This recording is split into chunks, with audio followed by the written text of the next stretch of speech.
Hello everyone. Today I'd like to speak about necessary losses and what you may gain from them.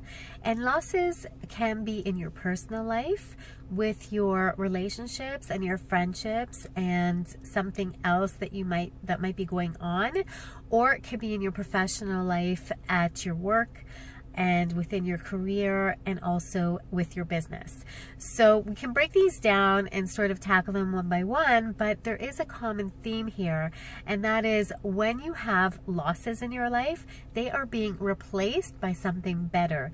You are gaining momentum towards something else.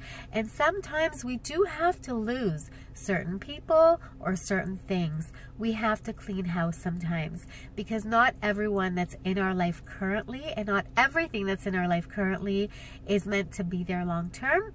And also they may or may not have a purpose to your bigger goal, to your vision, to the journey that you're on. And so sometimes it's necessary to get rid of those things and get rid of those people so that you make room for something better. So in your life, you may have certain people, certain friends, certain colleagues, certain relationships that you formed over the years. It could be from childhood, it could be something within your family, or it could be something more recent that you've picked up along the way, either through mutual friends and acquaintances or through your workplace. And those people may not be suitable for what you need to do with your life. So then you need to evaluate what they do for you and what kind of positivity they bring to your life. And if that's not a positive outcome, if you're only seeing negative, then it might be necessary to lose them along the way. And there is a way to do that as well. We don't need to cut people off 100%.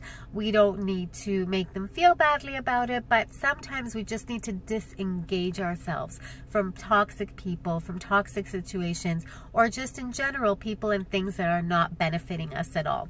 So these are called necessary losses, and what you may gain from that is your freedom, is your ability to move forward, is your regaining confidence, and you're regaining your ability to think for yourself and not be put down.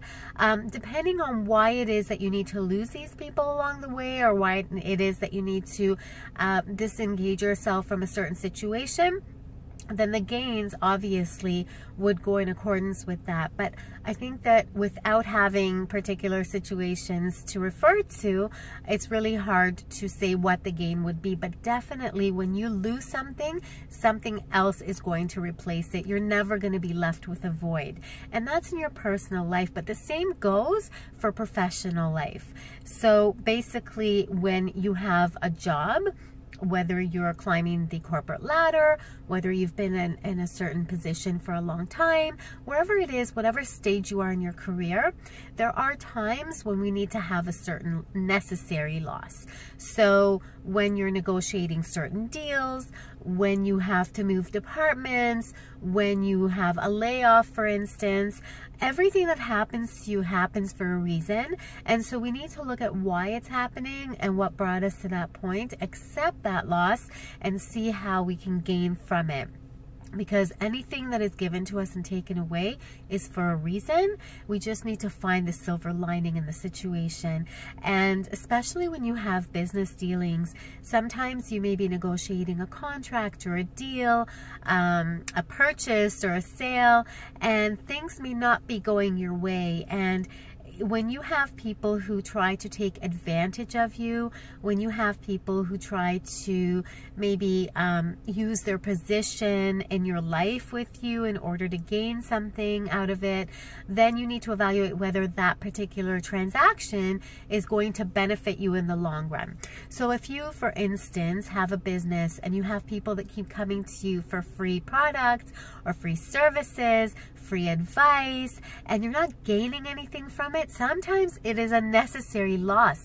It's better not to engage in that kind of transaction when you're not benefiting from it at all, when the other person is just taking and you're giving and there's nothing to reciprocate that.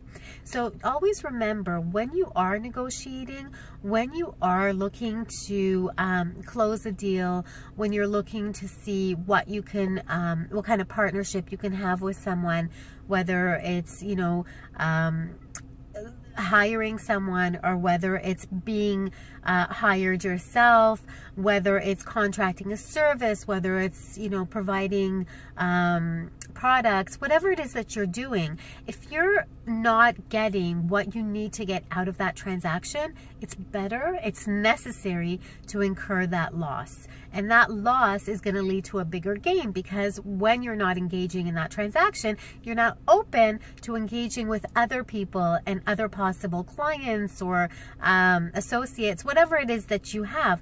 Because when your time is tied up with one thing, but you're not benefiting from that thing, then you're actually losing the opportunity from a different kind of transaction with someone else. So sometimes it's better to say no to something when you know that you can gain something more down the road or around the corner, whatever it is that you're going to be doing.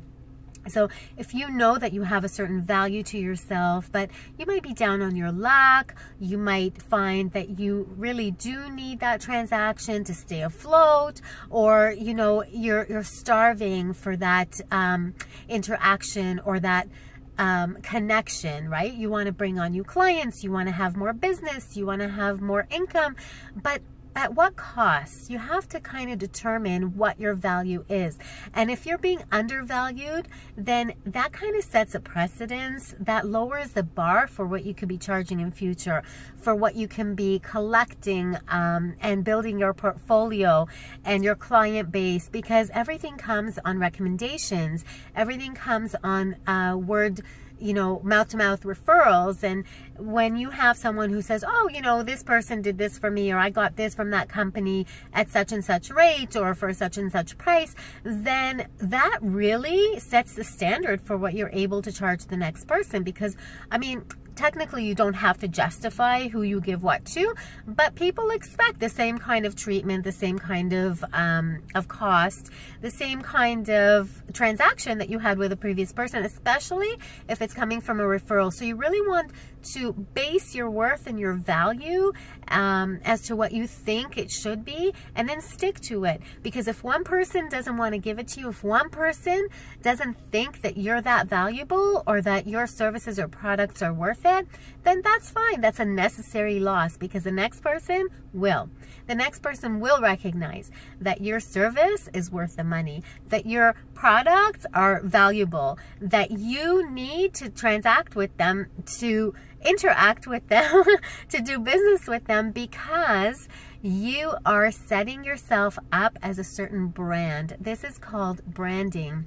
It's another video that I'll be doing about branding services. But basically, when you brand yourself, you are setting the foundation for what you're going to be able to do for someone and what you're going to be able to charge for it.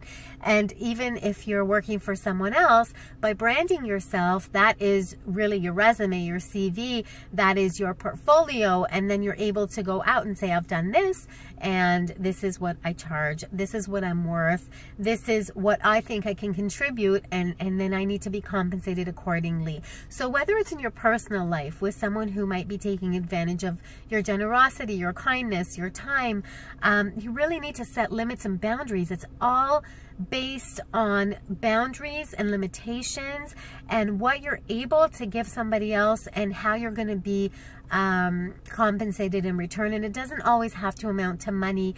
It could be respect. It could be their time. It could be a certain favor that you know, if you need to count on someone else, you're always giving, but you're not getting in return. So always make sure that the people you surround yourself with and the business associates that you surround yourself with and the clients that you take on are worthy of your time and of your efforts, and that they will recognize that you are valuable, that you are worth what you say you're worth. And if they don't want to, and if they don't, then that's a necessary loss. It is necessary for your well-being. It is necessary for your health. It is necessary for your bottom line. And at the end of the day, you feel good about yourself, that you didn't lower your standards, that you didn't lower your bar, and that you know the next time you're going to stand your ground. You're going to make sure that people understand, this is me. This is what I do. This is what I charge. And hey, if you want the best, if you want what I have to offer, then this is the price it comes at. So I hope that you stick to your guns, and I hope that you recognize necessary losses as gains, and that you do get to see what kind of gains they will be at the end of the day. And trust me, you're going to be very grateful that you turned down that opportunity, that you disengaged from a certain situation or a certain person, because you never want to be in the company of someone who doesn't appreciate you, who doesn't value you, and who doesn't see the potential that you have. Never let anyone diminish your potential. Never let anyone diminish your credibility, and never let anyone diminish your self-worth and your sense of self-worth. So I hope that you found this video valuable, and if you think that somebody else will too, then please share it, because sharing is caring. And for more great content, you can subscribe to my YouTube channel, and if you like this video, please give it a thumbs up, and we'll see you next time.